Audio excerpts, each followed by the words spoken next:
Hello बच्चों, let's see the question. Correct total number of neutrons in 10 gram Nd3 are 5Na। फिर कहता है कि one molecule of Nd3 has 10 neutrons. तो देखिए बेटा, Nd3 एक मॉलिक्यूल गिवन है जिसमें नाइट्रोजन है बेटा। नाइट्रोजन का मॉलिक्यूल वेट होता है बेटा मेरा 14 और ड्यूटेरियम होता है D। ठीक है, इसका मॉलिक्यूल वेट बेटा ये 2 दे रखा है, ये एटॉमिक नंबर है 1। तो देखिए बेटा, अगर मैं एक मॉलिक्यूल ले लूं Nd3 का, तो पहले एक मॉलिक्यूल में कितने न्यूट्रॉन्स है वो पता होना चाहिए ना बेटा। अगर एक मॉलिक्यूल पता चल गए तो मैं 10 ग्राम में निकालूंगा कितने मॉलिक्यूल्स है। तो अगर एक मॉलिक्यूल में पता चल जाए कितने मेरे न्यूट्रॉन्स है। ठीक है, न्यूट्रॉन्स कैसे निकाला जाता है? देखिए, नाइट्रोजन होता है मेरा 14 एटॉमिक मास होता है, 7 एटॉमिक नंबर होता है। डिटोरियम का एटॉमिक मास होता है बेटा 2 और 1 होता है एटॉमिक नंबर। तो नंबर ऑफ न्यूट्रॉन्स होता है बेटा मेरा atomic mass minus atomic number. नहीं, ऐसे करना चाहिए आपको, नंबर ऑफ न्यूट्रॉन्स ऐसे लिखना चाहिए।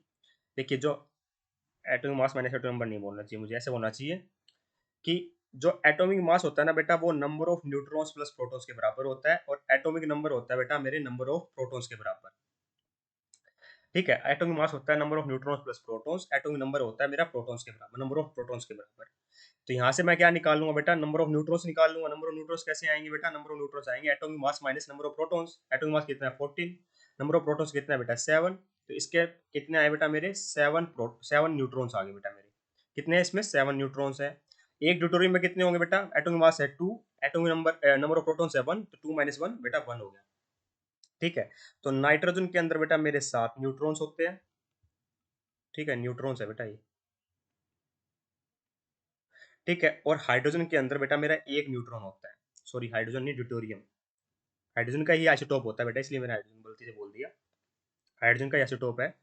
ठीक है, तो ये ड्यूटेरियम कितना होता है बेटा मेरा? एक्चुअली में है क्या ये? ऐसे लिखा तो इसको ऐसे ही जाता है, हाइड्रोजन 2 1 है ना।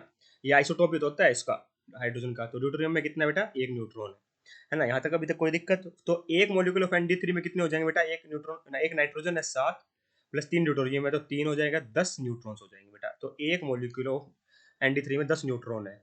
अब मैं पता कर लूँ कि 10 ग्राम में कितने मॉलिक्यूल है ना। कैसे पता करूंगा? तो सबसे पहले नंबर ऑफ मोल्स क्या होता है बेटा? Given weight in gram divide by molecular weight in gram per mole is equal to number of molecules. अगर मैं पता चल जाए मुझे कितने मॉलिक्यूल आ रहे हैं बेटा, तो एक मॉलिक्यूल में 10 न्यूट्रॉन होते हैं, तो मुझे बात बन जाएगी मेरा, divide by Avogadro number. Avogadro number की वैल्यू होती है 6.02 टू 10 की पावर 23।